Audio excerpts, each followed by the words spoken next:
Hey, good morning. Welcome to the Wake.Show and our new time. I am Fisher the Man. I'm Fisher. You can track me down on Twitter at Fisher the Man and Facebook, Fisher the Man 123. All right, well, this is our new time slot. Let me make sure that we are up and running and everything is exactly the way it's supposed to. All right, I see us on Facebook at the Wake.Show. We are also streaming via YouTube, Twitter, Periscope, and soon other mediums. So we're very excited about that. We'll get to stuff you should know here in a second. Talk a little bit about what's coming up on the show today. And I'm very excited that I have a very special puppy cam. How about that? Boom. Look at that. That is little Joey in the middle, not on his bed, and Roxy over there on the all the pillows. I feel like I should have some special music playing when I go to them.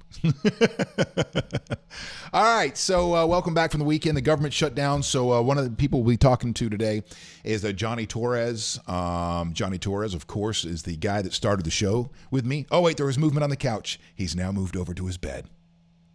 Riveting. So Jonny Torres was the guy that started the show with me, and if it weren't for him, we wouldn't be up and running the way that we are.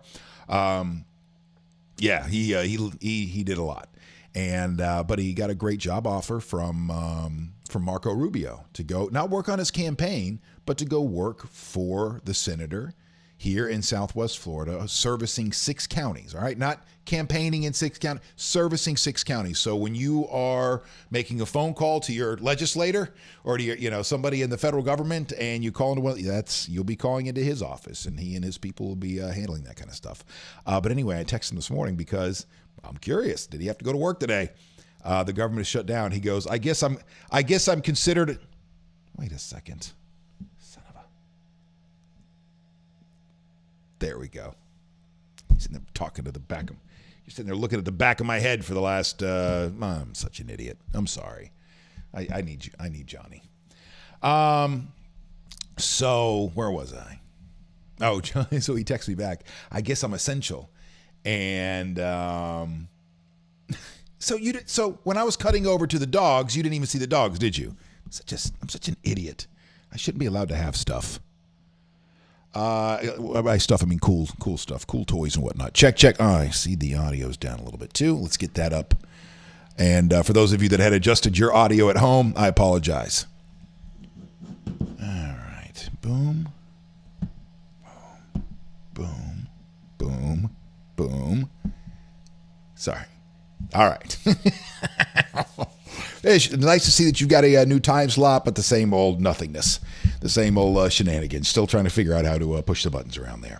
Yes, you are right. All right, so Jonny Torres will be coming on talking about, because I don't even really know how this works, how this really affects people. Johnny's at work today, and he works for the government.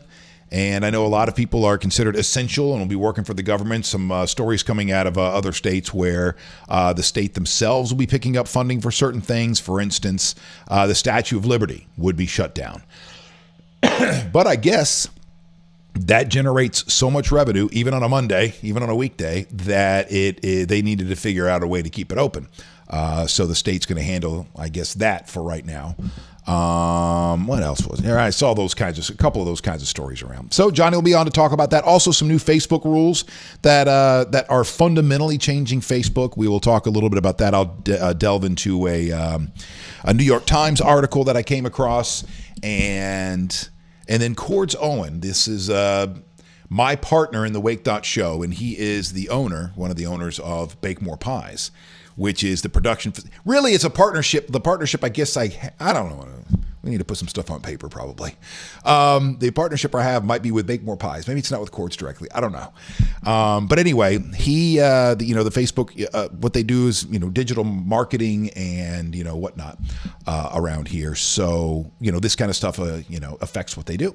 And it is very fascinating. So we will come back to Cords and the 12 o'clock hour, about 12:30. And sit down with him and try to figure out what this means for Facebook and for those of you like us who are trying to utilize modern technology and social media and what digitalness to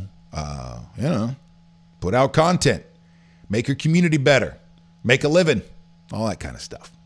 I guess I do have a couple of things and stuff you should know, but I wonder if stuff you should know is going to change, with the new, because, if you think about it, stuff you should know, is that just what you need in the morning? Is that what you need when you're waking up? It's 7, 8 o'clock in the morning, 9 o'clock in the morning.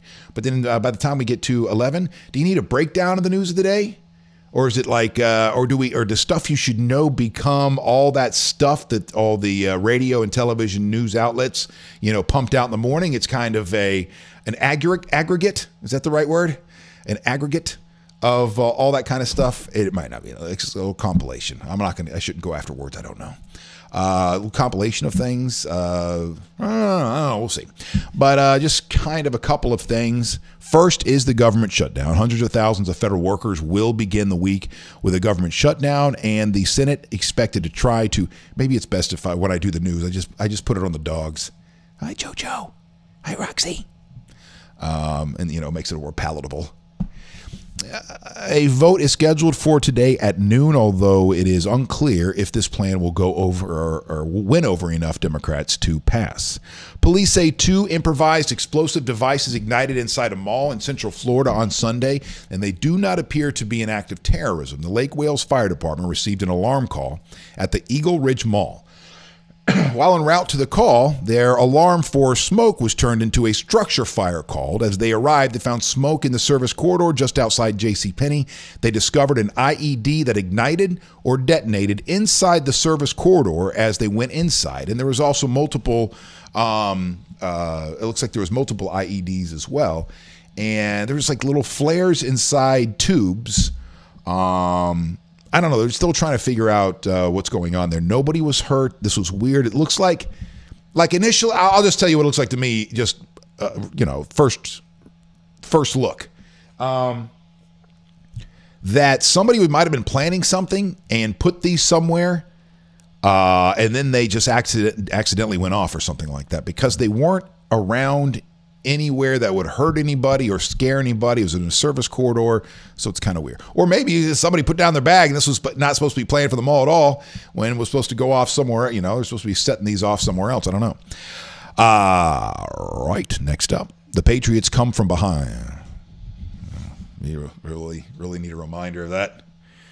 Once again, the Patriots came from behind with 2:48 left in the game to beat the Jacksonville Jaguars 24-20, advancing the Super Bowl to the Super Bowl again, as the Eagles blew. Man, I was hoping for a better game there. I don't know why I was rooting for the Vikings. Maybe because, who likes the Eagles outside of Philadelphia? Sorry, I'm sure you're all good people,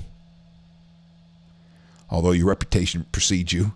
Nobody likes the Eagles outside of Philadelphia. My brother lived in Minnesota for a little bit. My grandmother's color was purple. All these things add up.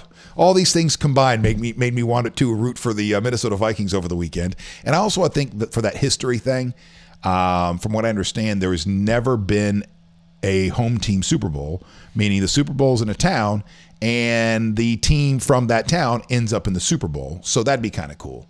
But as it stands, it'll be the Eagles and the Patriots. And it's funny. The first headline I see this morning too was, "Don't put rings on the Patriots just yet. The Eagles, blah blah blah." And I guess they're going in to make it seem like the Eagles have a chance. What? I saw them talking yesterday too. That's enough for stuff you should know. We'll get into some of the headlines and whatnot. Our first guest this morning will be in about 17 minutes. And that'll be Jonny Torres. We'll chat it up with him about the government shutdown, what we need to know, and all that kind of stuff. I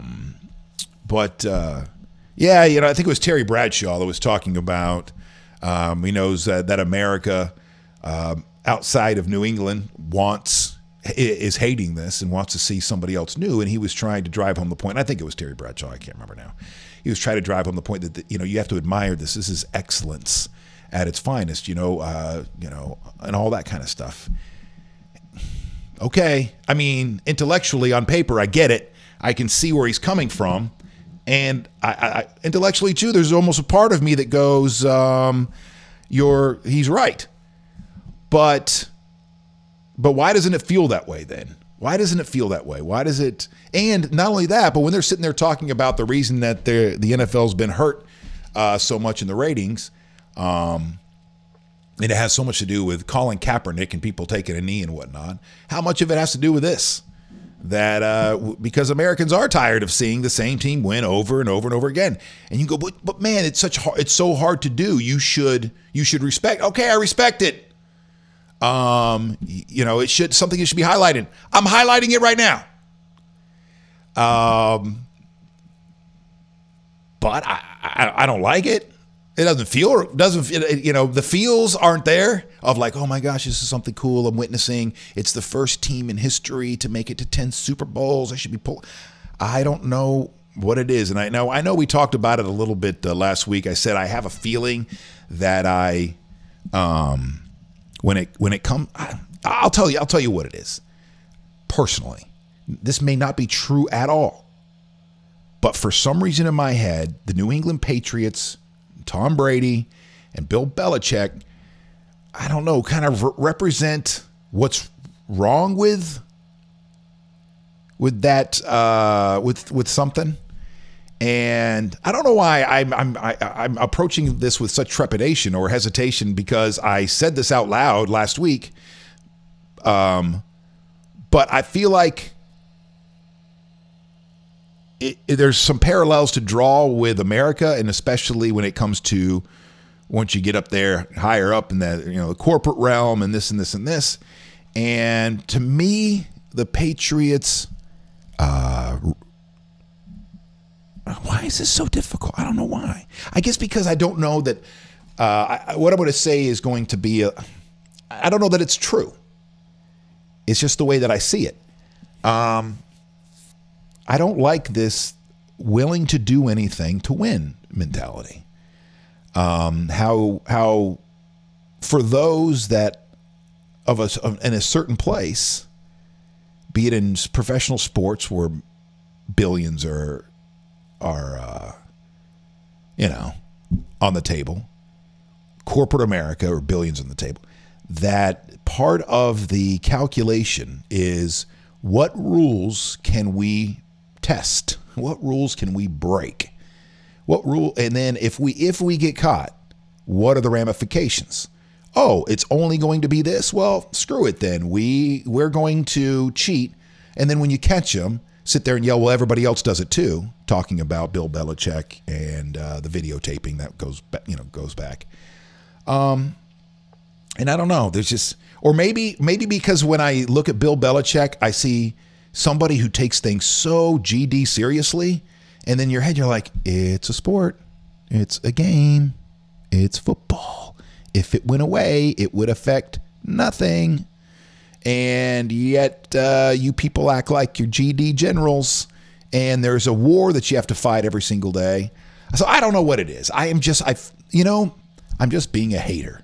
I think that's what it really comes down to. I am just being a hater, because that's what a hater is. There's no good reason to hate on the Patriots unless you're just a hater, because they're not my team and there's somebody else that's constantly winning and doing well, and they're good looking and got the model and I have to think that that's really, when you break it down, that's got to be what it is that I'm just a hater. All right, enough of that. Coming up in just a couple of minutes, we will check in with Jonny Torres. I don't know if he's going to try to hit me up, try to punch himself into the show, or I got to bring him into the show.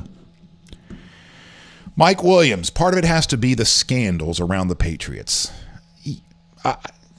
Yeah, I mean, that's part of it, the cheating. But then as soon as you go down that path, they'll sit there and tell you that, well, everybody cheats. And, everybody has tried to videotape or pick up signals or do this or do that.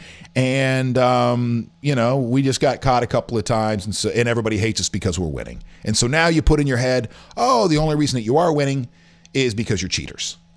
I don't know if it's that. Like I said, I really don't know what it is. I think it's more of a me thing than a New England Patriots thing. And it's probably, I'm just hating because they're so GD successful constantly. And, wow, I don't know. I really don't. Okay, let's get back to what's important. Government workers shutdown. We'll come back to that. The Senate's supposed to vote at noon today. Again, we will come back to that in 10 minutes. About 10 minutes with Jonny Torres. So let's talk about the Women's March from over the weekend. That sound like fun, everybody? Scarlett Johansson calls. This is just one specific from over the weekend as Scarlett Johansson calls out James Franco. And she says she wants her pen back. During Scarlett Johansson's powerful remarks at the 2018 Women's March, she wanted to address one man in particular. Quote, "My mind baffles. How could a person publicly stand by an organization that helps to provide support for victims of sexual assault while privately preying on people who have no power?" The star said at the podium facing a Los Angeles crowd of thousands. Quote, "I want my pen back, by the way," she said. As the actress rep later confirmed, Johansson was referring to James Franco, who was accused by 5 women of sexual misconduct in a recent Los Angeles Times report. Franco's attorney, Michael Plonsker, denied the woman's allegations to the newspaper. E! News has reached out to Franco's team for comment on the actress's remarks. The only thing about the actress's remarks is she doesn't, I don't know, she doesn't know the whole story. He's denying the allegations. He's been on television. But if you're gonna, she better know some stuff. You know what I mean? She better know one of those girls and girls like, yeah, listen, this is what happened. To go after, him the way that they are, because the allegations against him too is that they're all in like public settings, not public settings, but it's not private. It's not just one-on-one. He's in a room with, 3, 4, 5, 6, 7, 8 other people. And this was one of the stories, is that he allegedly, during an orgy scene, and this is at his studio. It's called Studio 4. It's his studio, an actor's studio, that kind of thing. And I don't know if it's for whatever movie it was for. And so there's this orgy scene, and everybody's naked basically, except for they put these plastic pieces, to cover the genitalia and whatnot. And then allegedly what he did is he would joke, allegedly joking around, would pull us aside and mimic like actually going down on one of the women. And pulling that guard aside is what I'm talking about. So yes, that seems horrible, or it seems like inappropriate at best.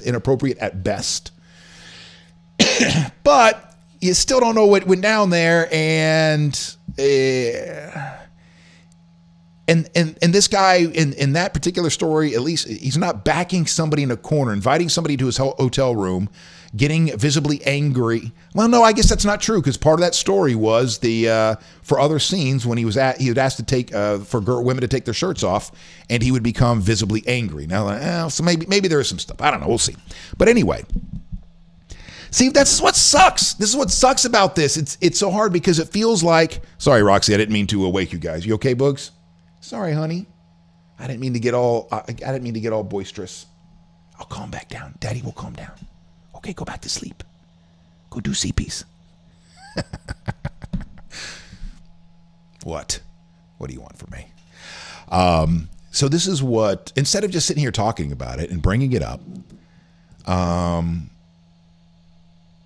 yeah, you're right, Elliot. Let me bring that up too.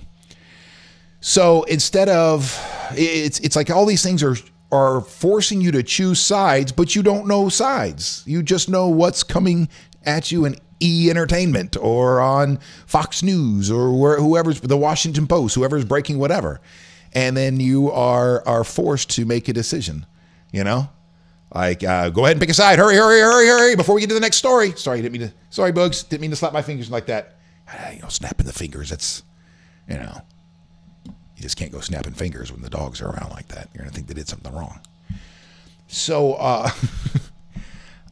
it's forcing you to choose sides. And what Elliot just brought up there about the other story, he forced a girl to go. So he's out on a date, was it? Right? They are on a date. Or are they just out? Anyway, they're in the car messing around. He's trying to force her down, her head down on. He just pulls out his penis, I guess, tries to force her head down.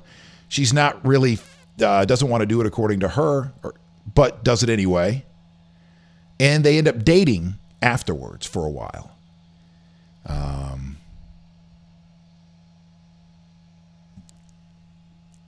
don't know. While walking the red carpet at the 2018 Golden Globes earlier this year, the eventual Best Actor winner sported a Time's Up pin seemingly in support of the movement, which aims to prevent sexual harassment, assault, and inequality. Quote, I support the change. I support 50-50 in 2020, which just means, people that are underrepresented, women, people of color, people in the LGBT community, get leadership positions and that they fill all positions that they've been deprived of, the actor told Stephen Colbert when he was on The Late Show. Days after the ceremony. Quote, I completely believe in that. That's why I wore it. Now, in regards to the claims against him, that he had surfaced on social media, Franco called them not accurate. The things that I heard that were on Twitter are not accurate. So then we're in this moment now, we are forced to choose, who do you believe? Do you believe James Franco or do you believe the women? And you go, okay, well, who do you believe? Who do you believe? Is it okay if I don't? If I don't need to believe either one of them. I don't need to believe either one of them or take a position about anything in order to have a bigger, broader discussion about this kind of stuff in general. At least that's what I keep telling myself. So I don't have to choose sides. Okay, I'm gonna lay it out this way. If at Studio 4, where he owns the studio, he's James Franco. He is the one.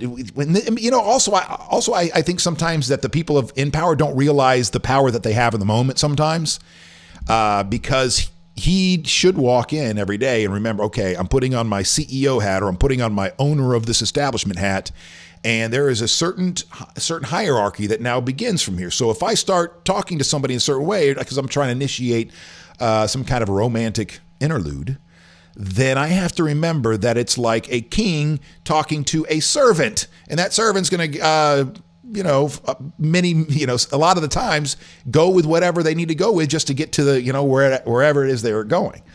So you got to keep that in mind. So, but if he's just sitting there and going, this is like a friend, I don't know, a very informal environment, and there's a lot of this and a lot of that. I don't know. You're right. I'm not interrupting there. Luckily, even when I get worked up over the stuff that's going on in the news, they're still able to sleep through it, just like you guys. All right. So what do you guys think about that? What do you think about? I guess I didn't give you my full take before my ADD so rudely interrupted me.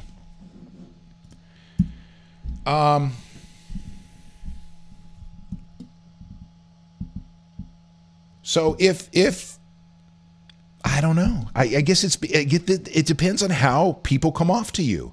When you look at Harvey Weinstein, you go, oh yeah, monster. Oh yeah, I get it. I see it. When you look at James Franco, he's like, oh, come on. He seems like such a nice guy. I'm sure there's an explanation here. Before you get angry and start throwing shit at your computer screen, you're right. That is the problem. I could hear it. I could hear somebody go, see, and that's the problem with what's, this discussion is what you just said. It's hard for us to look at, when certain things come out. Bill Cosby, going back to Bill Cosby, when that stuff first starts hitting, we're going, what? It's America's dad. What are you talking about? That can't be. Now the people in Hollywood knew, and that's the disturbing part of this, is that there were people going way back that knew, which seems to be the case for a lot of these people as well. So in the end, we get information fed to us via the internet, legit news sources, non-legit news sources. What's even a legit news source anymore? And then maybe that's what this is all about. Maybe really this is what this is about in the end. This is the universe setting us up to judge, to find out more about us. Because the side you come down on, in the end, especially the more passionate you get about it, in the end, if you don't know the details, then it's saying more about you and what you want to be true. What you need, I don't want to turn this on you, start pointing my finger. What we, not, hold on, not they. Cut. Where'd you go? Wait, how come you did cut? Son of a. What happened? I mean, we're still here, obviously, but wrong placer, full screen. There we go. Why wouldn't you come on? You're supposed to. Oh, I see what I'm doing because I accidentally clicked there. Now you know my hotkey. Now you guys know my hotkeys. Oh, wait, it didn't pop up, did it? Wait, let me see real quick. No, it didn't pop up. So now. No. Please click on something else. There we go. There we go. I'm sorry. Sorry about that. It's 100% my fault. I'm an idiot. Hi, puppies. All right. So where was I? Oh yeah. So maybe this is what happens. Is the for those of you that believe in stuff and believe in ramifications and whether there's balance in the universe and there's a yin and yang at play, or if there's a final judgment at the very end of everything. For those of you that believe in something, maybe this is what it is. This is where the universe or whatever it is you believe in sets you up with just enough information to learn more about your soul. Maybe that's what it is. With all these things, from Hillary Clinton and Donald Trump to this stuff here, you get just enough information so we learn more about your soul. And we're gonna. All right, so let's see if we can bring in Jonny Torres here.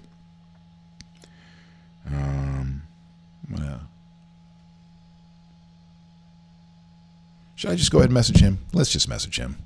I was going to text him and say, "Are you ready?" All that good stuff. We'll just bring up old Mr. Torres. Hopefully. Oh shoot! There's something else I forgot. I'll have to put together a little montage. I forgot to do it because Groovy Game Night was this past Saturday night at Groovy's house, which is, for those of you that listen to Wild 94.1 for all those years, that is special ed. And the guy that owns Events Done Right, the company that I do all the karaoke, trivia, weddings, and that kind of stuff through. But you would think on a Saturday night he would take the night off. But he didn't. He had 20 couples over at his house, and then he and his wife were the game masters, and it was the best time. But I have to put together a little video for you guys, which I have all this stuff. It'll be easy. I'll make sure we get it on tomorrow.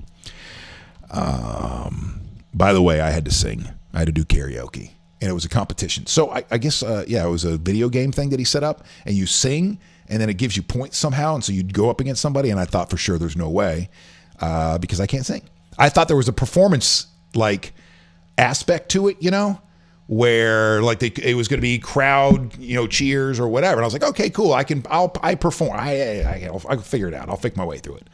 But the next thing you know, I had to sing. Both of us had to sing. It was Poison. Every rose has its thorn. Right. All right. Hold on. Let's bring up Jonny Torres and see if he's ready to chime in. Because remember, Jonny left the show to go work for the government. So I texted him this morning and said, "Are you working?" He said, "Yeah, I'm working. I'm considered essential." Yes, you are. Hi, essential employee. What's going on? How are you doing? Let me do this. Doing all right, sir. How about you?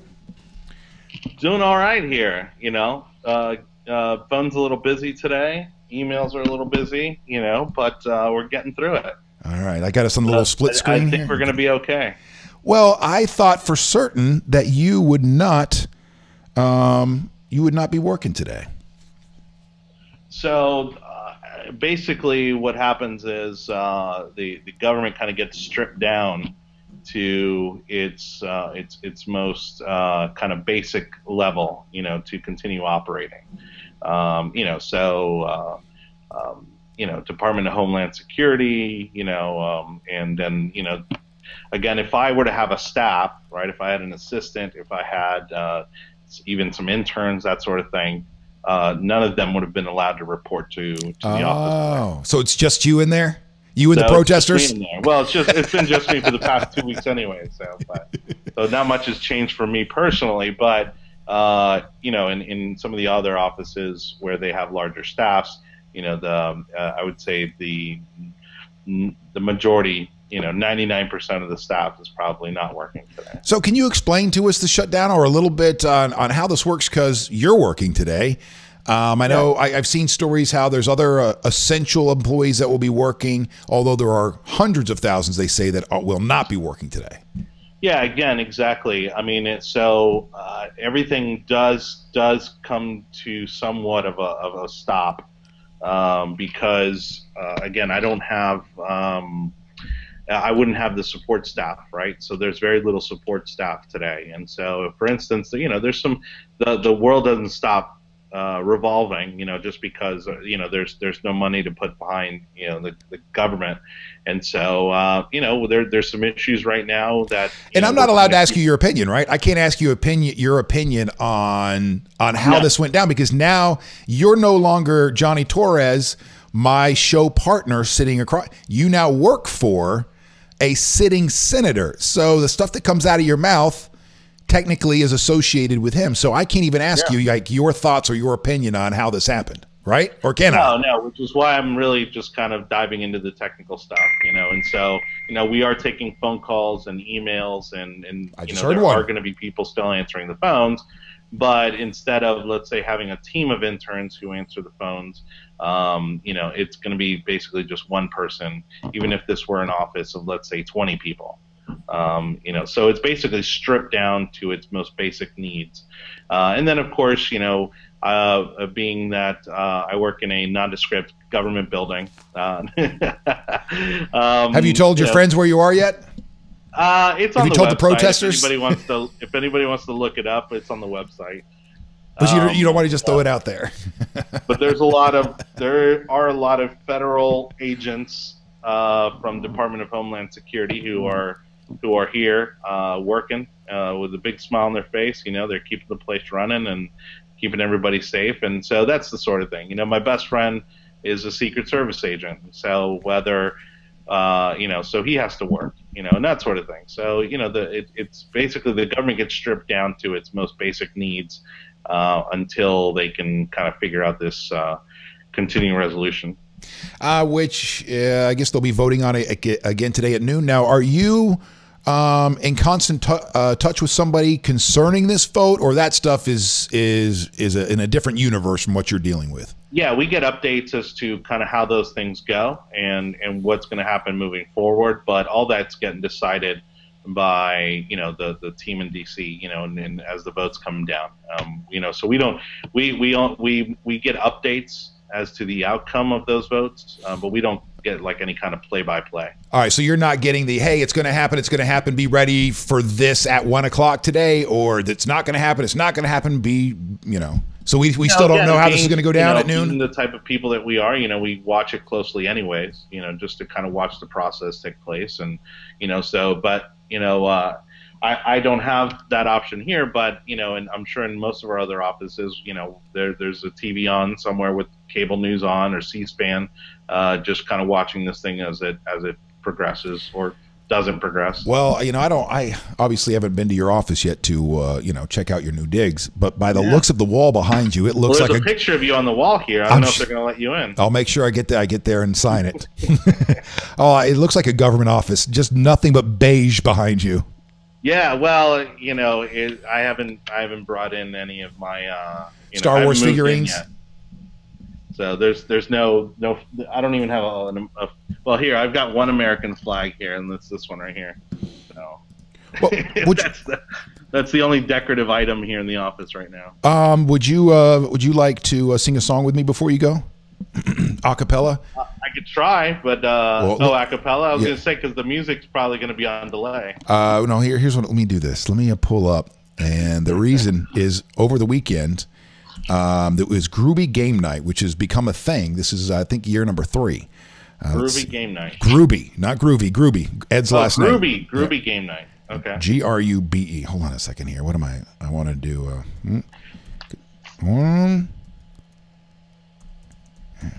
But being that, by the way, I just want to say you do look very well rested here in the new 11 o'clock time slot. It feels so good, man. It feels so good. Oh wait, was I bringing my stuff up? I didn't mean to do that. I was bringing my stuff up on the. There. Let's get back to. Let's see this camera. Hi. All right, ready? Yeah, it's fascinating, because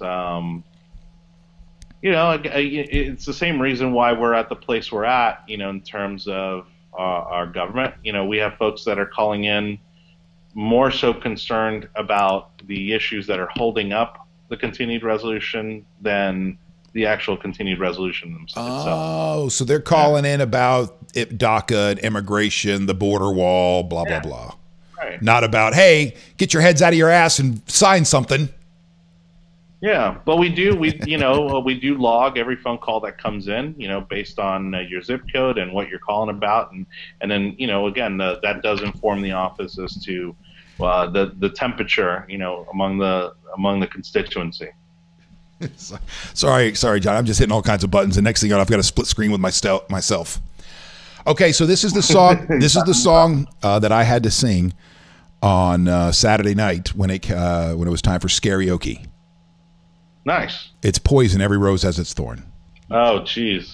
Okay, here we go. Poison, isn't that Guns N' Roses? No, Poison.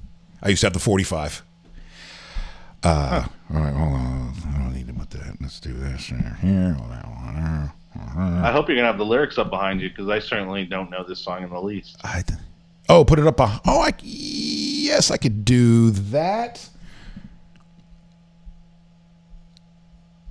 All right, here we go. Can you see it good enough yet? You had to sing an a cappella?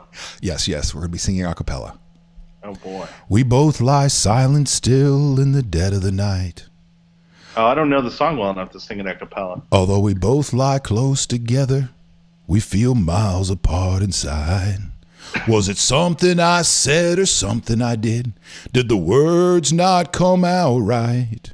Though I tried not to hurt you, though I tried.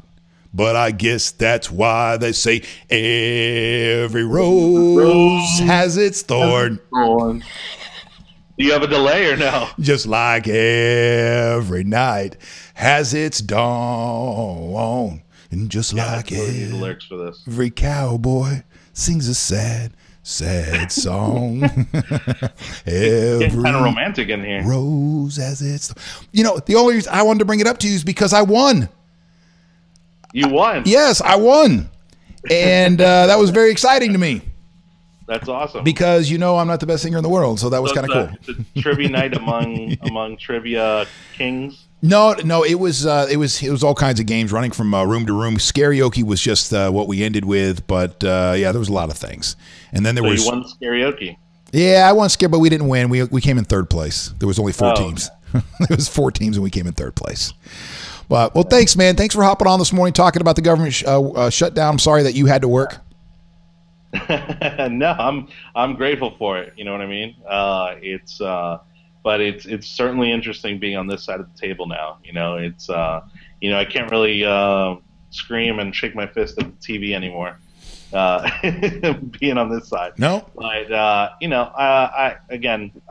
a positive thinking guy. I think they'll get this thing sorted out, and it'll go on as if nothing happened. No, they'll figure it out. All right, Johnny, we'll talk to you soon. All right. Good to hear from you. Take care. Jonny Torres working, he was, I'm sure you guys recall. Well, for those of you here in the beginning anyway, Johnny and I did the show together for the first 2 months of the show. He only left, this is only the second or third week without Johnny. Now he's working for Senator Rubio. And like I said, it's kind of cool because, it's one thing to go work on somebody's campaign. It's politics. Sorry, I didn't mean that. But it's another thing to go work for the government, and because you're going to be servicing 6 counties and trying to do the best for the people in those 6 counties. I think it's kind of cool. All right, so we're done with that then. Government workers wake to shut down Senate vote. So we got that vote coming up in about 15 minutes. Well, last I checked anyway. That's another thing. Damn it. It's on my board. I got to get some interns in here because we got to keep some eyes on some things, right? Because a lot of the stuff that we get to pull together, I pull together in the morning is I'm just so used to saying we pull together in the morning is needs to be updated by the time we're going on at 11 o'clock. So we think at noon today, I think there's going to be a vote on this thing. Coming up in about 45 minutes, Chord's Own will be coming into the studio, and we're going to be talking a little bit about Facebook. So I pulled up something from the New York Times here, and let's do that. As Facebook changes its feeds, advertisers see video. So Facebook made waves in the media industry with its recent announcement that it would put a new focus on meaningful social interactions. Okay, quote unquote, meaningful social interactions. What does that mean? With close friends and family in the newsfeed. So meaningful social interactions with close friends and family in its newsfeed, the column that people scroll through when they open up their site, instead of content from publishers and brands. So, of course, that's one of the things we've been counting on around here is that kind of stuff. I'm not sure what this means, what this change will mean for. I think, like my initial reaction is that this just means we're going to always have to spend money in order for this show to pop up in somebody else's feed. We're gonna have to pay Facebook for that to happen. But anyway, Chords is an expert in this kind of. This is the kind of stuff that he and his company have to stay out in front of. So we'll get that broken down for us coming up in a little bit here. I just wanted to delve into it. How about I just call you? I'll just call you through your messenger in about 1 minute. Our next guest this morning is for our third try is going to be Nate Farmer, an old show partner of mine. So here we go. The company which, together with Google, dominates the online advertising industry has emphasized to ad agencies that shift will mostly affect the visibility of publishers that have been able to reach readers for free through Newsfeed's automated placement of their posts. It won't, the company said, affect the sponsored posts that businesses pay. Of course not. But several advertising executives have speculated the new rules could ultimately fuel social networks' long-held video ambitions. All right, we'll delve in more into that when we talk to Chords coming up at about 12:30. So let's go ahead and see if we can get Nate in here.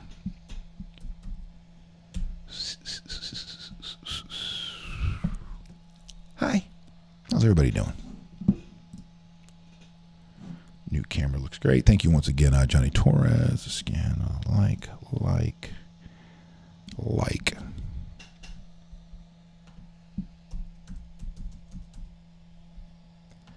All right, brother, here we go. Let's try this.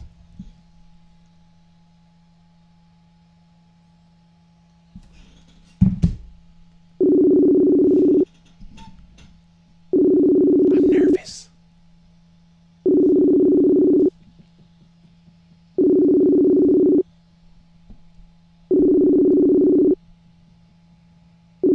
Hello, puppies. Hello, puppies. All right, well, I'm calling. Hi, Joseph. Hey, buddy. How you doing?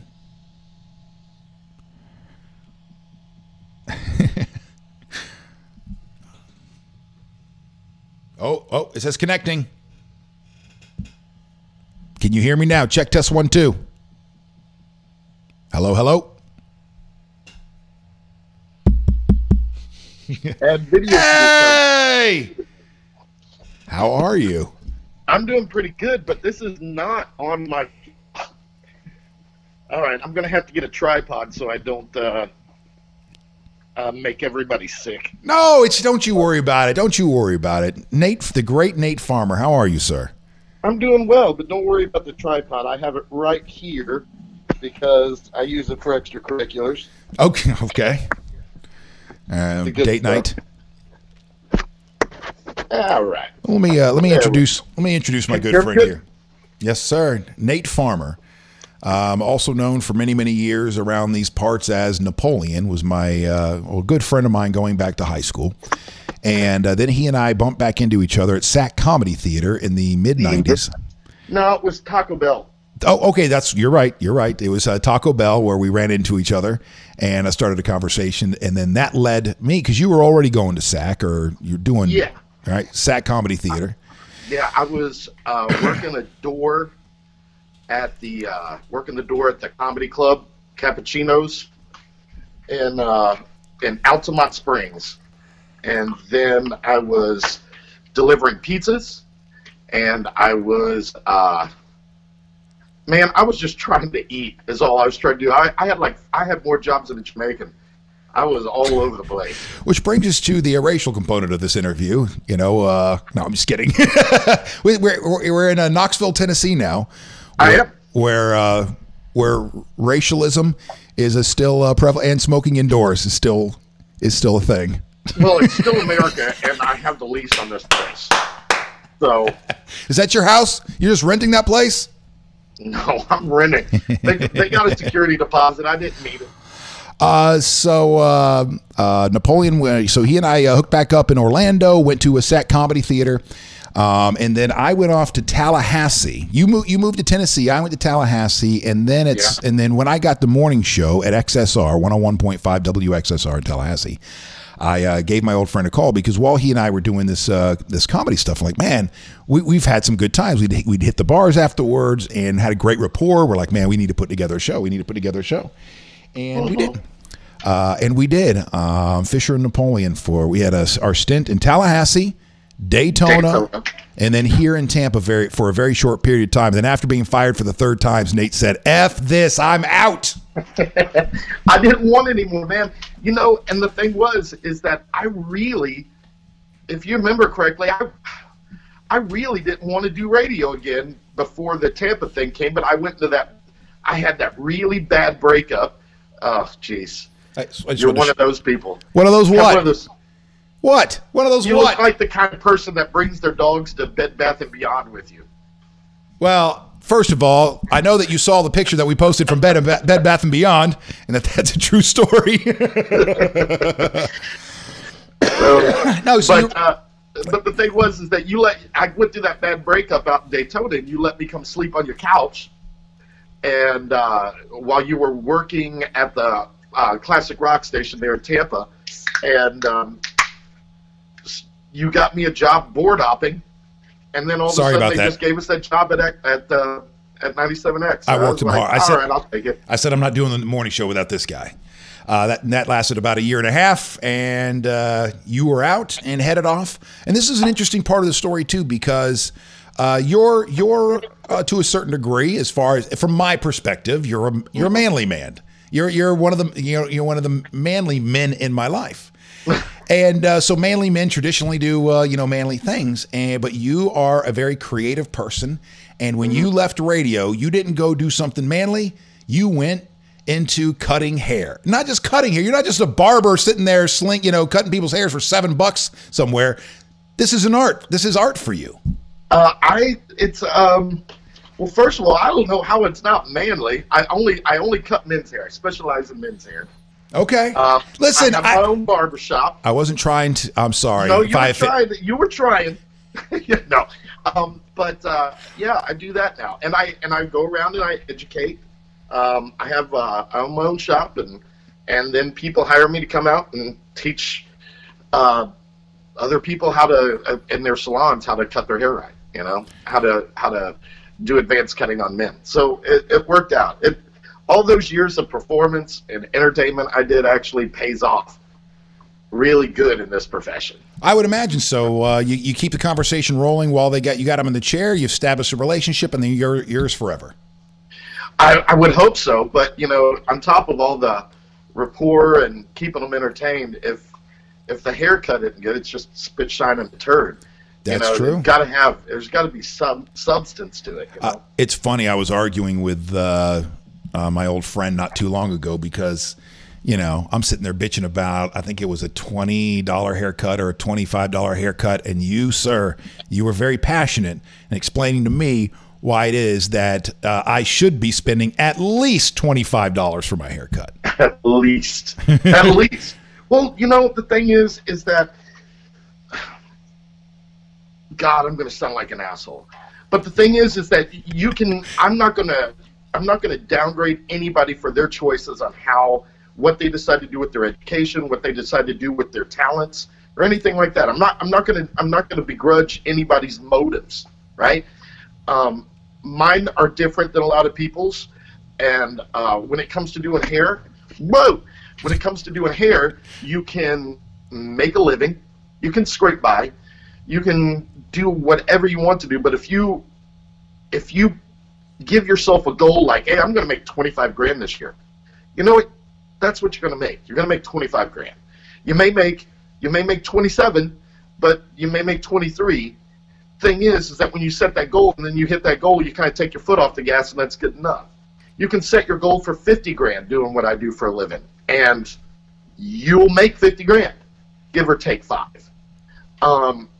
And same onwards and upwards. But if you go, I'm going to try to reach my potential every single day. I'm going to go in there and I'm really going to put my best foot forward and give everything I have every single day. Well, then you'll turn around one day and you're making 100. Okay. You know, it shows up in your work. Just be really, really good at what you do. Keep improving. Keep being awesome. And then all of a sudden the money will follow. All right, yeah. But why is this? What you're saying is, as soon as you feel like, hey, I should be making 100 grand a year, that's when you should start charging people $50 a haircut. Is that what you're saying? No. What happens is when people can no longer book to get in to see you, you kind of, here's where the ugly part comes in, and I'm just going to use it in plain words instead of dressing it up. You got to kind of cull the herd. All right, so what you do is when it doesn't sound that bad, Nate. I mean, it's not like you're killing somebody, literally. No, but what I mean is that I don't want to sound. I mean, I really like what I do. I don't want to sound like an asshole. And there's a lot of people that I help out and I mentor through this stuff. So I see. So let me see if the whole herd. I mean, you raise your prices a little bit, and there will be some people that aren't willing to pay that extra $5 or $10. Right. And so they drop off. But that just makes room for the people that couldn't get in that are willing to pay it. Nothing draws a crowd like a crowd. It sounds like you have a battle going on in your head between I don't know, kind of the art, doing what you love for a living, your art, your cutting hair, and then the business aspect, realizing that I'd love to mentor people, I love to help people, but at the same time I got to keep my the lights on, and I need to be able to pay for all the guitars on my wall. Yeah, and the red Mercedes. Those things aren't free. And truthfully, you know me for a long time. I've never owned a nice car. No, you've always been the exact opposite kind of a guy. It's like, what's nice? Well, let me buy the exact opposite because for whatever reason. Well, you remember when we were together doing radio in Tampa, I was making good money. And I drove a beat-up red minivan with surf stickers on it that I got from an old girlfriend of yours. Okay. You don't remember that? I don't. From her parents. I don't remember the red minivan. I remember you had an old beater when you drove into Tallahassee, and you had everything. Nate had everything that he owned. Yeah.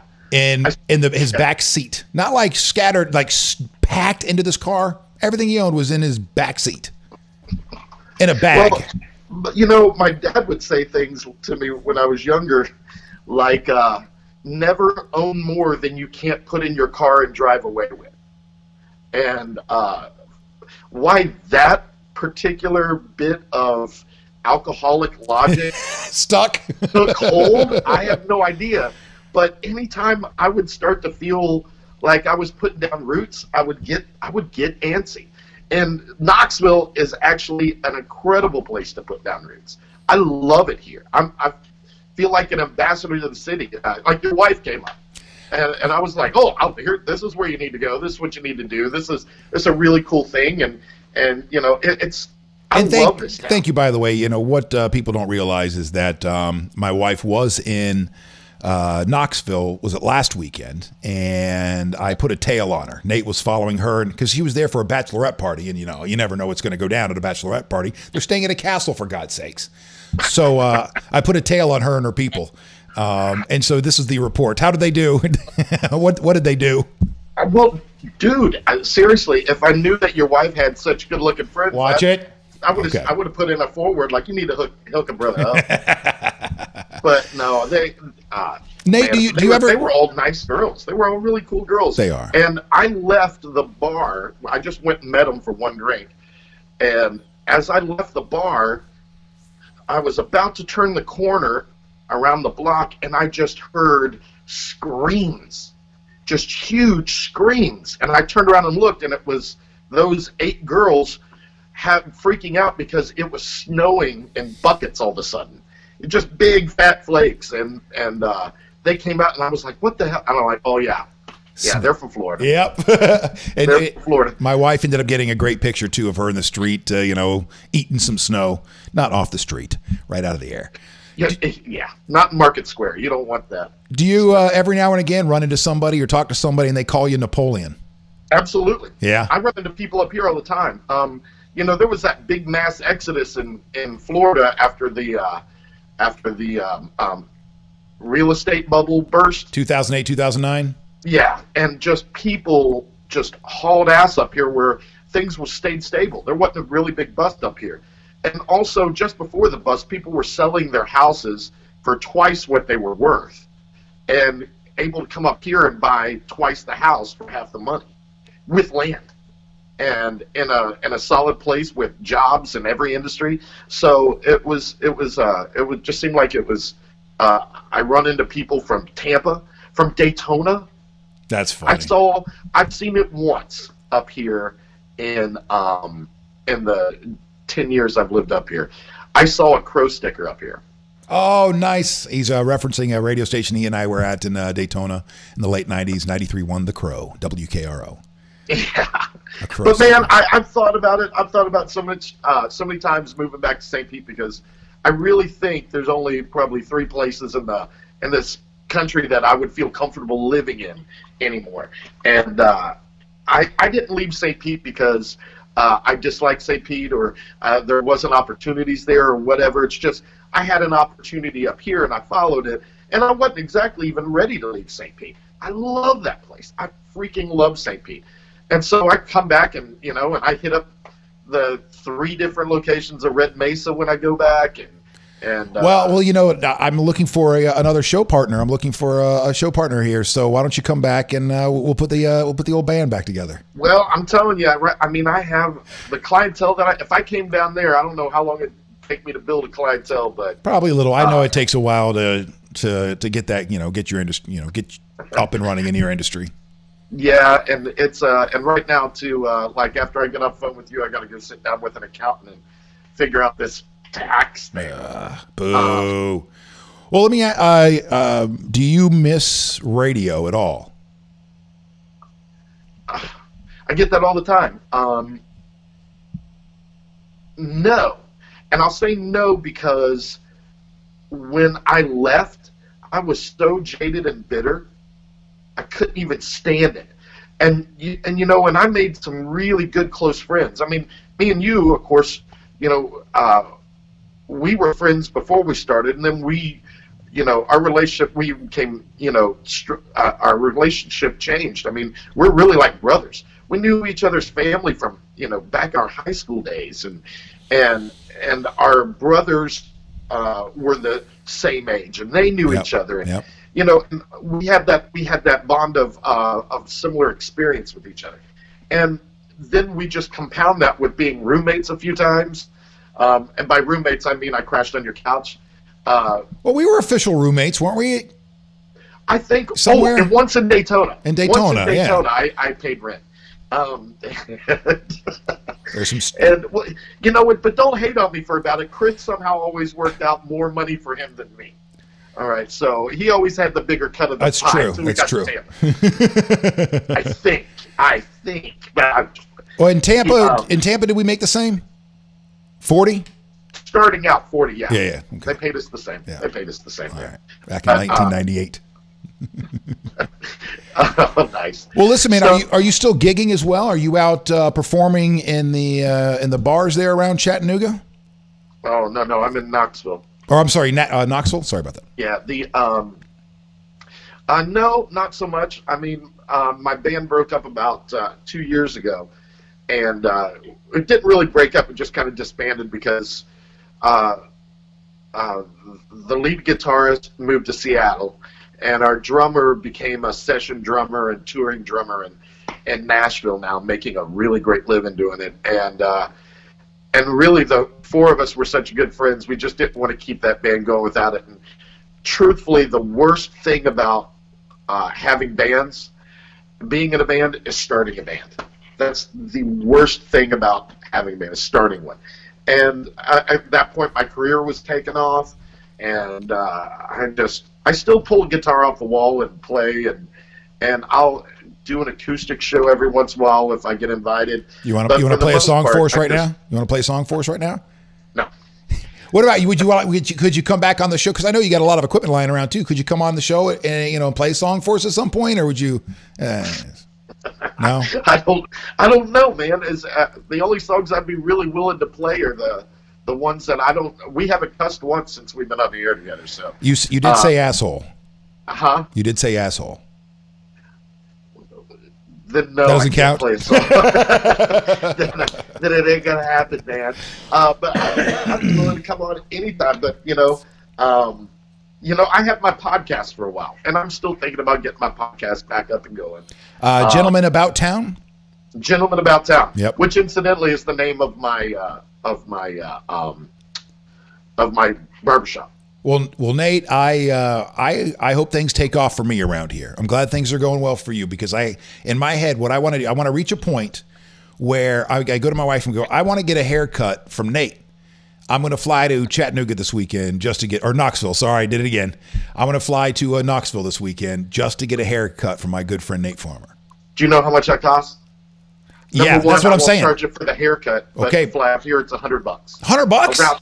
Round trip ticket. So I don't have to be rich? I don't have to be rich for that? No, and I'll even put you up for the weekend. I can crash on your couch for once? I haven't. Well, yeah, I have a roommate again.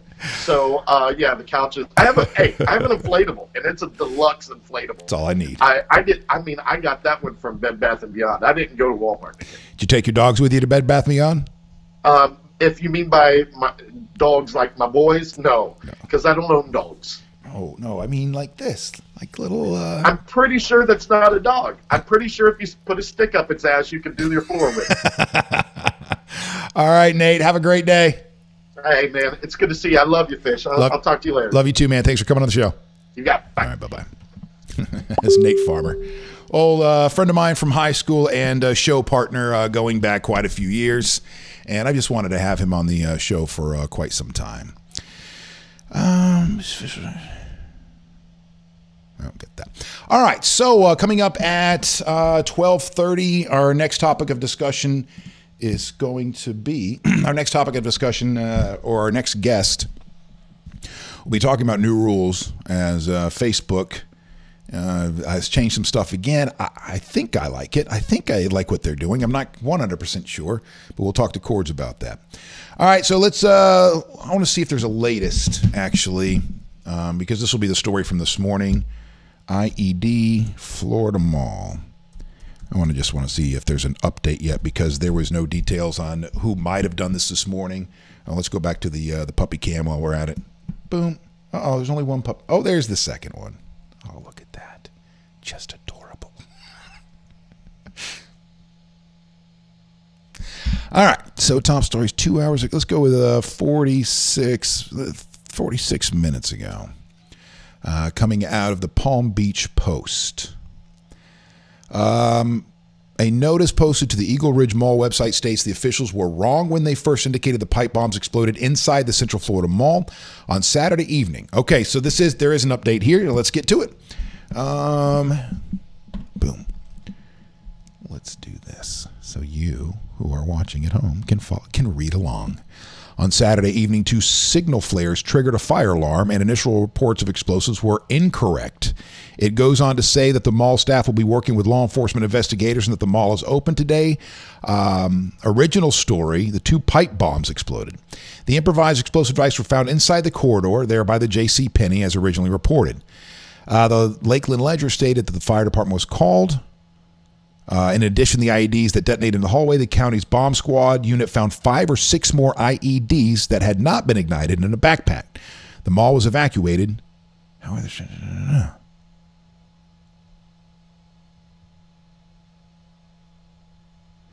right, so they got somebody on tape, a middle-aged white man with a stocky build, gray shirt and a hat.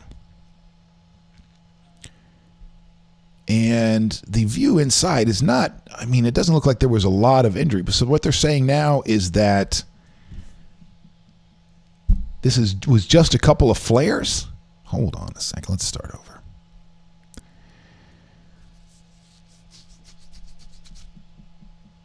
over. On a notice posted.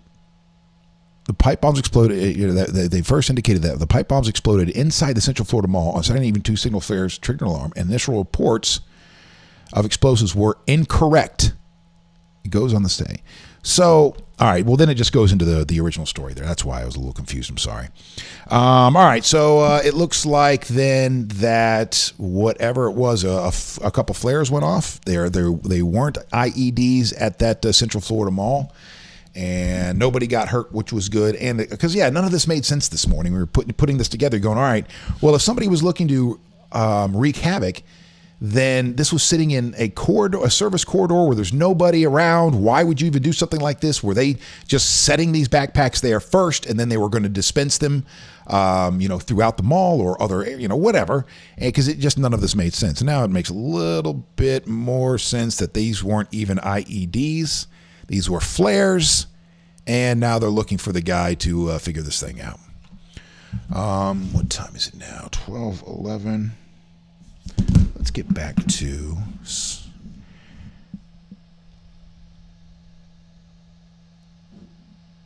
Morning, Chris. What do you guys think of the new time? The new time around here, 11 to 1. You guys want to play some trivia while we're at it? Here's the thing. I got, what do I got? I want to get to Putin to deploy canine KGB death squads to butcher thousands of stray dogs. Okay, there's still that story. Richest 1% made 82% of the wealth created last year. That's always a fun story. All right, we'll come back to that stuff then. Let's play some trivia. Well, all right. I don't have anything to give you. I don't have, really a great way to keep score or anything like that. We'll just this will just be for a second to to free our minds of all the crap. Because the next 2 stories I'm going to get to are how the upper 1% made 82% of the wealth last year, and how Putin's sending out squads to slaughter animals. So this will just we'll redirect for a second here. How about we go to... We'll pull out my questions from earlier, from late last week, from old Ed Gruby there. And you guys, as you're going, I'll read slowly so that you can, you can fill in the blanks there as we're going along. And then I will go back afterwards to see who answered first and correctly the most. How many questions you guys want to do? You want to just do like 10 simple questions? 10 questions. There's not going to be any particular points given. All of them's worth, 1 point. Some will be easier than others. Here you go. How many nouns are in the... screw it. We're going to point. I got to. I can't help it. I got to point this thing. This is worth 1 point. It's progressive pointing. This is worth 1 point.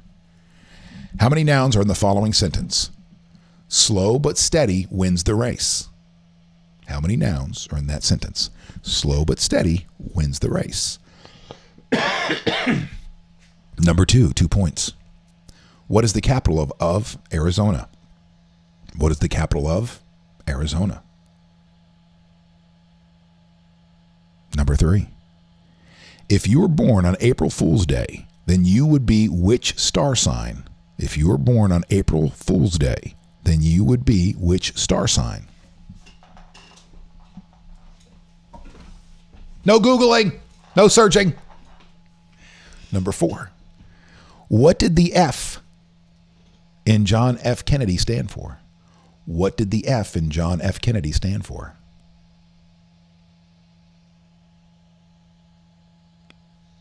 Number 5. What was Julie Andrews' middle name? Julie Andrews' middle name. I'll give you multiple choice. Was it Eleanor or Elizabeth? Eleanor or Elizabeth?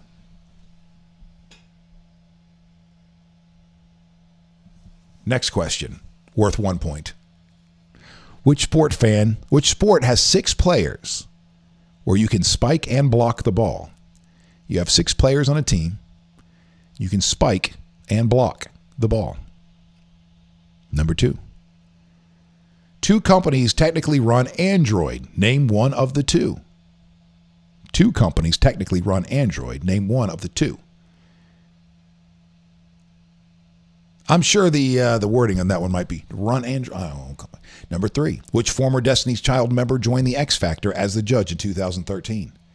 Which former Destiny Child member joined the X Factor as a judge in 2013?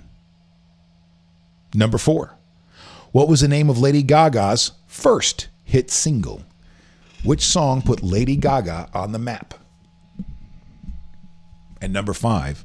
The supplementary angle of a 45-degree angle is how many degrees? The supplementary angle of a 45-degree angle is how many degrees? All right, so there's all the 10 questions there. Let's see if how well the people did. Elliot's on it. 1. Phoenix, Aries, Taurus. Nope, Aries right. Ian Conway, Fitzgerald, Eleanor, volleyball, Google, lazy eye, 135. Just Dance is right. Good job, Lauren. Let's go over the answers for those 10 questions. Number 1, how many nouns are in the following sentence? Slow but steady wins the race. 1, race. Right? I think. Number 2, the capital of Arizona is Phoenix. Number 3, if you're born on April Fool's Day, then you are an Aries. What did the F stand for in John F. Kennedy? Fitzgerald. And number 5, what was Julie Andrews' middle name? It was Elizabeth. Or is Elizabeth. Question number 1. It was technically round 2. All right. Which sport has 6 players where you can spike and block the ball? That is volleyball. Number 2, 2 companies technically run Android. Name one of the 2. That is Google or Samsung. Google and Samsung. Number 3, which former Destiny Child's member joined the X Factor as a judge in 2013? That was Kelly Rowland. And number 4, the name of Lady Gaga's first single, Just Dance. And number 5, the supplementary angle of a 45-degree angle is how many degrees? 135. What do you think of that, Joey, Roxy? Compelling stuff. You got some itchies there, Rox? You need some help getting that? You need some help there? There you go. There you go. You all right? You getting it? You can't get some scratchies. Hey, listen, you got to do what you got to do, man. When you bring in your children to work, you got to take care of them every now and again. And that is our trivia. By the way, I got trivia twice a week if you'd like to join me, both of which are out at St. Pete Beach. One is on Gulf Boulevard at Boulevard Burgers, which is my wife and I's go-to joint. I think we've been there weekly for the last, I don't know how many years. And at least once a week. Now I'm there at least twice a week because of trivia, but that's Tuesday nights. Boulevard Burgers is Taco Tuesday and Trivia Tuesday, and you come join me. And we do 10 rounds of that. It lasts about an hour and a half, 7 to 8:30. Boogie's moving. She's stretching. Boogie's stretching. Oh, sorry for calling her Boogies. That's just one of the dozen nicknames that we call her instead of calling her by her name, Roxy McPoopenstein. Aww. And then on Thursday nights, you can join me at Masteries. Matter of fact, my friends from Masteries are going to come in tomorrow. Masteries, you might know that last name. That name's been prominent in the St. Pete area for quite some time. Come to find out. And Matt, an extension of that family, will be, or part of that family will be here, and he is the guy that opened up Masteries out of the beach. Blind Pass, and that's where I am Thursday night, starting at 7 o'clock, 7 to 8:30 there. And I've just been there for about a month, I think it is, maybe 5 weeks. And we've only had like really one packed night of trivia. Now, it's been weird because we started over the holidays. There is a lot of different things going on. But obviously, this is something I want to do well for them. I want to make sure that they have a good Thursday night out there. I like Matt, and I like Val out there, Nick and Beth and Michael, the brewmaster. And so this is what we're going to do in February. I don't know if it's worth it for you to make the drive, but we're going to do theme nights, Thursday nights in February. It is going to be like it's going to be a tournament of champions as well. Do you say tournament or tournament? I say tournament, obviously. The first 3 Thursdays, you're going to have, the first Thursday will be all 80s trivia. The second Thursday will be all 90s. The third Thursday in February is going to be current, so it'll be 2000s through now. And then the fourth Thursday is when we are going to do our Tournament of Champions. So for those of you that are playing in the first 3 weeks, you'll be able to bring all the points with you into that fourth week. If you're starting for the first time in that fourth week, it's okay. We will have a preliminary round where there'll be 4 questions, 25 points apiece, and so you'll have an opportunity to pick up 100 points before we start that game on that last Thursday in February.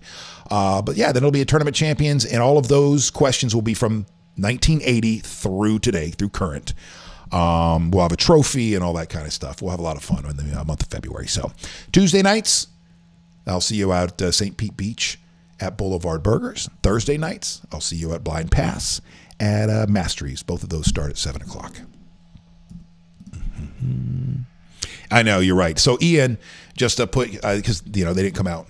They weren't out there supporting me, he and his girlfriend. Just kidding, Ian. Yeah, it was freezing on Thursday night. I got up there where they set up inside, and we just didn't have enough people. It was just one of those nights. But it's a really cool place. A lot of things are that they do out there are very successful, and I think we can make this one successful too. Stuff you should know today. All right, we got the government shutdown. Oh, any of you government workers, by the way, staying home today? Or is everybody... Hold on. Hold, please.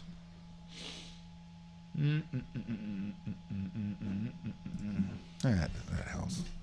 I guess I can run down stuff you should know real quick. Let's do that. Just some of the stuff that I had. Okay, you see the government shutdown is one. We already had on Jonny Torres. The ID detonates at a mall. I guess they weren't IEDs now. Patriots win again. Eagles crush the Vikings.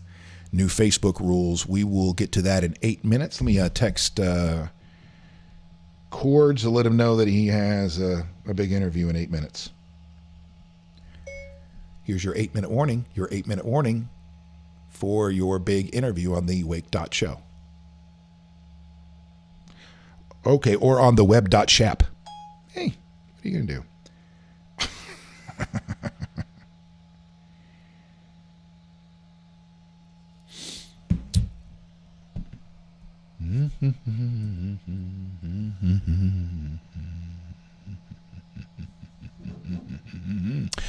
Oh, yeah. There's those couple of stories I want to get to. The KGB thing. All right, so we'll do that here in a second as well.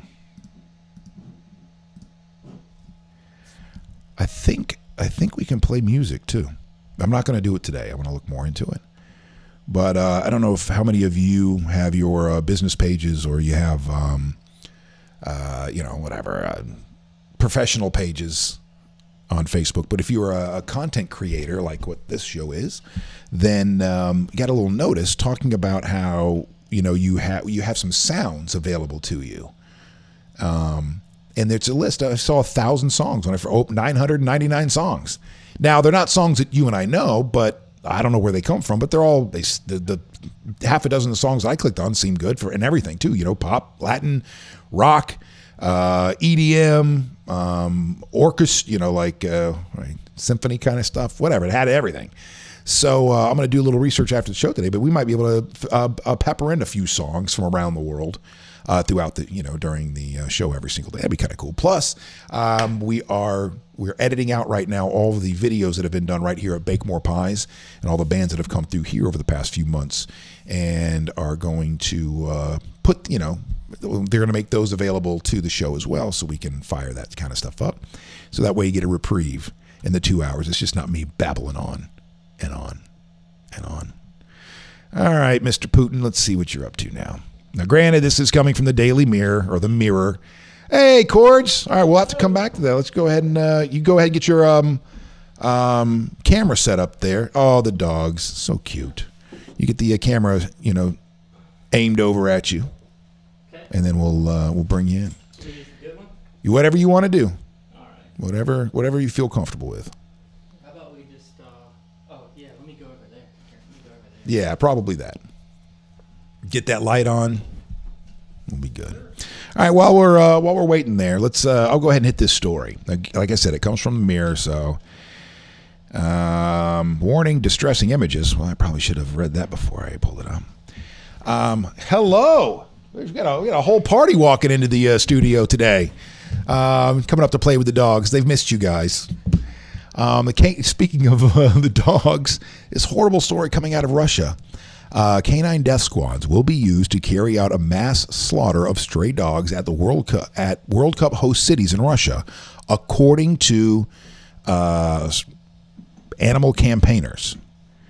Tenders worth $1.4 million, whatever that is, have already been signed in some host cities to deploy a so-called canine KGB.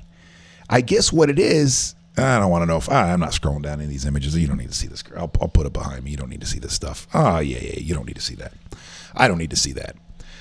But I guess in some of the where the World Cup's being held, these host cities in Russia, in some of these areas, the stray animals are just so overwhelming that they don't know what to do. So they are just going to send out teams of what they're calling canine KGB, just to slaughter these animals. Okay, you can see this image here. This one won't. Oh. Maybe I should have cut away.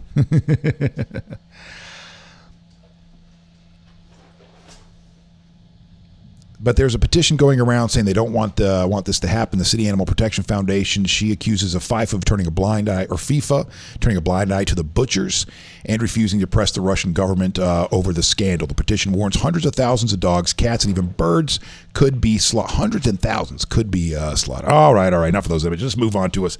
Hey, where'd my dogs go? They're, oh, wait, so what camera are you? Oh, you pulled up this one then. All right, it's cutting off the top of your head. All right, let me fix that. Or if you wanted to, you can just use this one up here, whichever one you think is going to be better. The one that's up on the wall over there. That was the puppy cam there for a couple of seconds. All right, and then let's pull up the that Facebook story. All right. Yeah, the press release from Zuckerberg. Zuckerberg press release. It's an important business matter. Exactly. Do I have a head now? Let's see. You have a head. All right, great. Somewhat. Just shrink a little. No, it's cutting off. There you go. There, perfect. Let me get you on there. Check. Just give me a check. Check. You sound great. All right. All right, so the Zuckerberg press release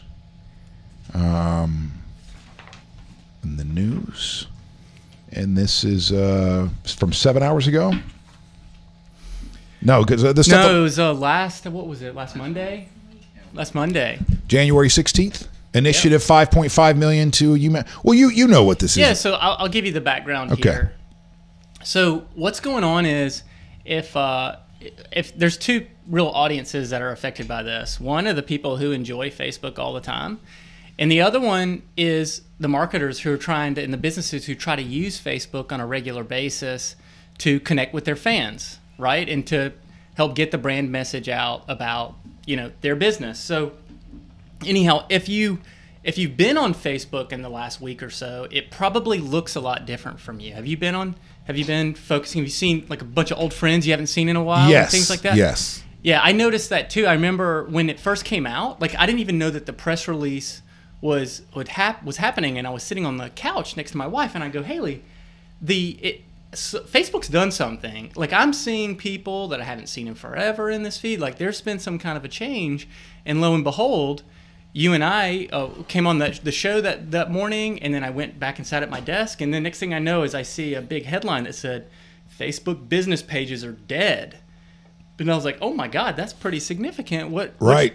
Exactly. Because this is technically a business page, right? We have a business page. Exactly. Yeah, this show streams through a business page. Right. Okay. So that's the headline. So then what are we going to do about it, right? And so first thing, I saw one quote, people aren't having a cow, they're having like a whole herd of cows, right? So everybody's freaking out in the marketing world. Well, what I'm going to do today is I'm going to give you a few tips on what you can do about it. But first, maybe give you a little background on what and why this all went down. Okay. All right. So if you remember several years ago, if you've used Facebook for several years, you'll notice that if you used to like a business page, like let's say you liked mountain climbing and you liked REI, well, what would happen is every time REI came out with, some content, they would, it would show up in your news feed and be like, hey, this is pretty cool, right? Like, I'm so glad, like I get to keep up with this, this business or this brand that I'm really passionate about. It could have been REI, it could have been Patagonia, Bass Pro Shops. Think about your hobbies. If you liked a business that was active in them, it was a good thing that it was showing up in your news feed. Well, it was really effective. From a marketing standpoint, it was really, really effective. We were getting fantastic engagement. You were getting all this organic reach and traffic. It was the best way you could possibly, advertise your brand at that time. And I remember the agency was asked at the time, we started to figure out like it's going to take a lot more work to create all these posts and everything else. And we were getting all this free advertising. And so lo and behold, Zuckerberg comes out and goes, okay, we're going to limit the amount of commercial reach you get because people's news feeds started filling up with advertising. So it went from 100% of the time that a business would post to where it ended up being like 10% of the time or 7% of the time. And over the last year or so, it whittled down to like 3 and 4% of the time that your post would actually show up in, your audience's newsfeed, even if they liked your page, right? And so corporations are furious because they just spent like tens of thousands or hundreds of thousands or millions of dollars building these audiences, okay? So anyhow, like don't jump off the boat, don't jump off a cliff. Like there's stuff you can do about it. There's still usefulness to your audiences. And I also, one of the things. So let me ask you something. So when we go live, before last Friday, everybody who liked our page got a notification saying, "Hey, by the way, the Wake.Show is live." Is that still the case? So everybody who liked it never got the notification because we were way after that. That went down. So like only about 10% of our fans would actually get a notification. And why is that? It's just they were trying to limit the amount of reach. If you remember using Facebook 3 weeks ago, it was people started to use it less because all they saw were businesses and only like the same handful of friends and family that they normally saw. But the thing is, we weren't asking for you to put our business page in somebody else's feed that doesn't want to see us. They came here, liked what we were doing. We're building a community, which is what Facebook wants. We're trying to build a community here. And then all of a sudden, like, no, don't worry about it. Right. So it doesn't seem fair, right? No. That's why marketers are so upset. And the thing is, it's also interesting because it was just a month ago, right before this was all going down, that I swear people were first complaining, or I was seeing more and more people complain about their news feeds, and that it was just seemed like it was the same 5-10 people over and over and over again. Exactly. Well, the good news is that Facebook has done something to kind of rewind the tape. If you remember using Facebook 6 years ago, it used to be kind of like a cool thing, right? You were connecting with people you hadn't seen since high school or college. It's still a cool thing unless you're under like 20, and then it's not cool just because your dad and your mom 20, right? Or your grandparents don't want to see what's going on, right? Right. So anyhow, if you are caught up in all of this, if we're users, we're probably going to enjoy Facebook more. There's going to be a little bit more engaging content. But if you're a company, there's stuff that you can do about it to make sure that your social media strategy isn't like completely thrown out the window. So I prepared some tips. All right, Cords Owen. All right. So tip 1 is I don't know if you can see this or not, or if it's focusing. So tip 1, if it's not worth promoting, it's not worth posting. So if you wouldn't spend $10 to promote it, or $100 or $5, to actually push it, because Facebook still wants you to post as a business, but they just want you to pay for all your reach. Right. Now, right. Right. So the idea is, again, if it's not worth promoting, it's probably not worth posting. Motivational Monday is a complete waste of time. Well, that's depressing to me. Exactly. Not very motivating. Well, no, yeah. Right. Okay, next tip. Well, on the flip side of that, we'll talk about that in so just a you're, second. but that. I mean, I guess you're right, because my thought is, well, not everything is worth necessarily promoting. But if they go to the Wake.Show, I want them to see this, the picture of my dogs from behind the scenes this morning. Different. So let me explain why that's different. If it doesn't have a heart, if it doesn't connect with your audience in an emotional way, it doesn't belong on Facebook, right? But you have to engage with people. All right, so let me ask you something, because one of the things that I wanted to start to do today with our new format is posting just a couple of stories that will end up. One will go out on in mid afternoon, later this afternoon, and then one will post tonight. It's a story from the day, but then a question, so I can get feedback from it, so that then the next day when we come in here, I've got some screenshots already ready to go from a story that I posted yesterday and da-da-da. So I've got good news for you. Tip number 2. Okay. Focus on gaining comments.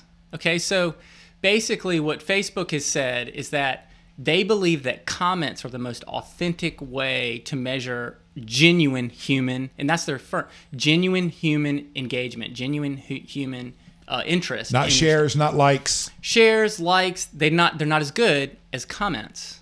Comments are more real. Like, you can't fake a comment as much as a bot can fake a like, can fake a share, things like that. So this is them trying to make their platform more interesting. So when we do things like trivia, hey, Trivia Tuesdays might still be a good idea, right? Because people get to answer in the news feed. And the thing is, to what you're talking about, because I watched the engagement right there was immediate. People, even though they knew they weren't going to win anything, right, or they just were playing along, just type it in, type it in. So a trivia feature every single day at lunch, whether we're giving away something or not, might be a good thing. Right. So you always want to ask your audience, the people who follow you, the people that it does get in front of, whether or very tiny amount of organic, or whether you're paying to get in front of those people, if you can get them to engage, you might get past the firewall in Google and Facebook's algorithm that gets you a little bit more reach, okay? Which is what you're going for, okay? And then the other way to know whether or not your promotion is actually getting in front of people and whether or not it's getting the engagement you want is to promote your posts. So that's my tip number 3. And I've only got 5 of these guys, so don't get too bored. So tip number 3 is manage your promotions wisely. So what that means is, like, for example, we just had a fantastic interview with Teddy last week. Faces of Death. Exactly. So Theodore. What was it? What was his name? Andrew Theopolis. Exactly. Well, that was his credited name, Andrew Theopolis. Mm-hmm. So what we did was we took that post and we promoted it on Facebook. And so as a marketer, I get to see how much of that promotion, how much of that audience is actually organic. How many people are sharing it organically, liking it organically, engaging it organically, and how much of it is paid. And so what you get to see is obviously what you want is you want a post that's going to have a lot more organic features to it or results. And so when you're actually paying to put it in front of people, if people are seeing that it's worthwhile, they're sharing it with people. And so we got to measure Then it becomes that. Organic. Then it becomes has more potential. Because for it seems like an oxymoron, or it seems like they're setting you up for failure if they're like, if you're talking about things need to be organic, except for the fact that we aren't going to allow anything organic to leave your page unless you pay for it. Right, exactly. And so the good thing to remember too is, so you don't have to have $100 to promote everything. Look, you could promote it with $5. You're going to get in front of like 500 people, and you're going to get to measure. You're going to get to see. So like, let's say you're posting every 20 times a month. You maybe have $5 set aside for a post for every single one of those, just so that you can see for a fact how viral it is. So you're spending your $5 to kind of test out whether or not this is worth spending $20 on or $100 on. It's like research, right? Okay, all right. So then the other thing too is, remember, Facebook isn't the only game in town, right? There's other social media platforms. So open your mind, open your strategy. Okay. All right. Understand how to not just use Facebook, but Instagram, how that benefits. Exactly. Like, one of the things that I still don't understand, or I still can't wrap my head around on how it would benefit me, is Snapchat. Yet Snapchat is the go-to platform for anybody under the age of like 21 or something like that. Exactly. So as marketers, we know that certain platforms attract different kinds of users. So like if you are in college or younger, Snapchat is your platform you want to figure out how you're going to promote yourself on. If you're a little bit older, that's Instagram. People are going there because their parents aren't on Instagram and there's not nearly as much commercial content, etc.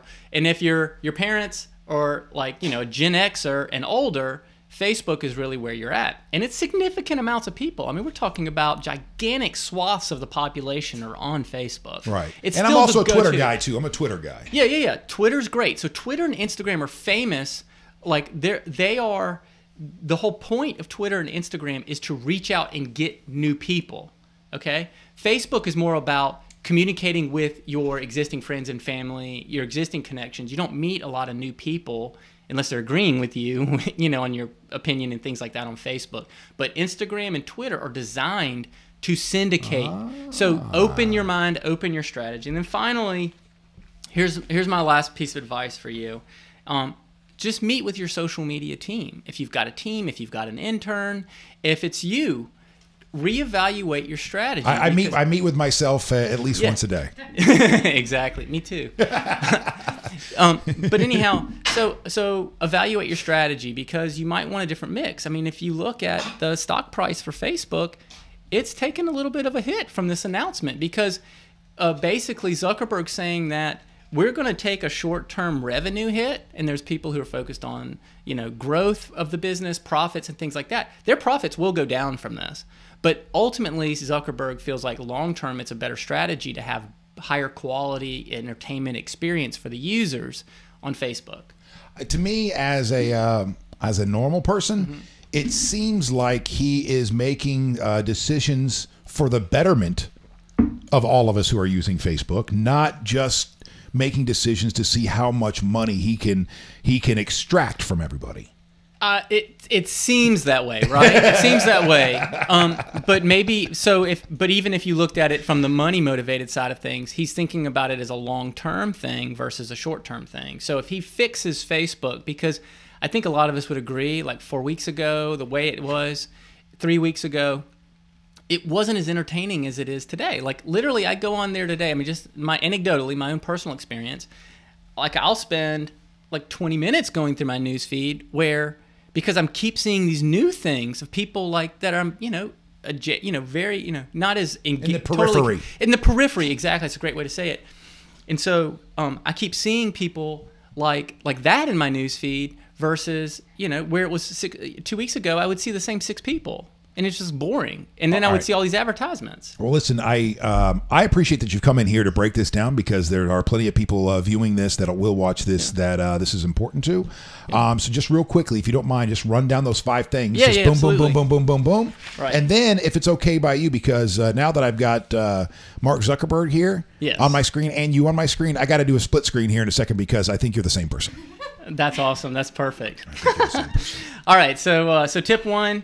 If it isn't worth promoting, it isn't worth posting. Okay. Tip 2, focus on gaining comments to your post, not on, getting likes and shares. Those things are still great, but really it's the comments that make a difference. And then manage your promotions wisely. So you can use this as a tool to measure the engagement of your posts, and it's a great way because you bought that data, you get to see how, as a matter of fact, your posts are. If you don't buy it, if you're just counting on the organic statistics, you don't get to know exactly what's happening to your posts. And then open your strategy, open your mind, open your strategy. Look at other platforms. There might be some new social media network that's emerging that will be better than Facebook.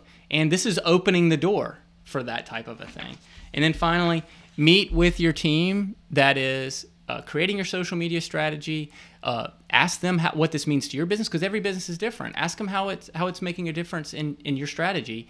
And come up with a plan to address the changes. All right, Cords, now if you could just look in the camera and put on a big smile.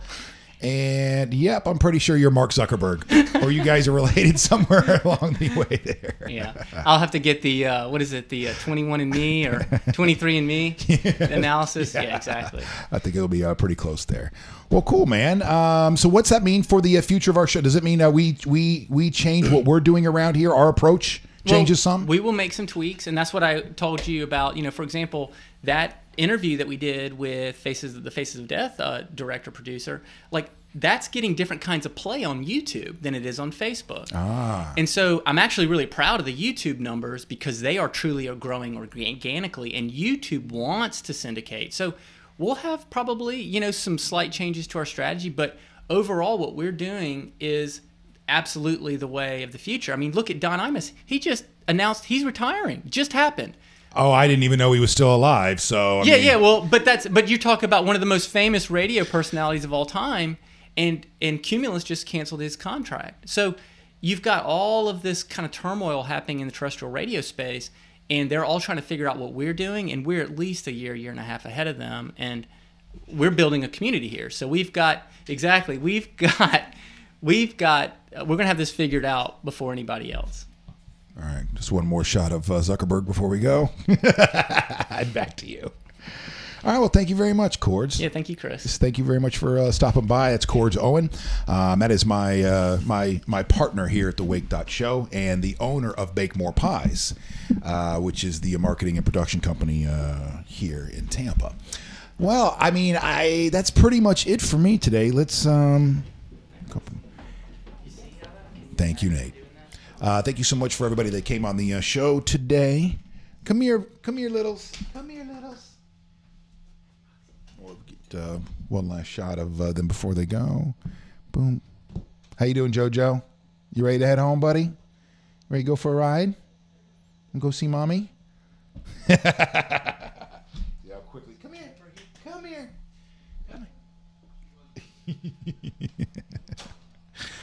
Oh, sorry about that. Oh, there we go. Back to this. All right, well, come here, little. Yeah, we're going to get going here in a minute. Come here. Come here. So, hey, Bogus, anything you'd like to say before we get out of here today? Anything the people need to know? The humans need to know? Well, hold on a second. Hold on. Never mind. I'll have to do it another time. That'll just upset her. I know. You ready to go? You ready to head home? You want to go do some walkies? And some sniffies and some poopies? This is the Wake.Show.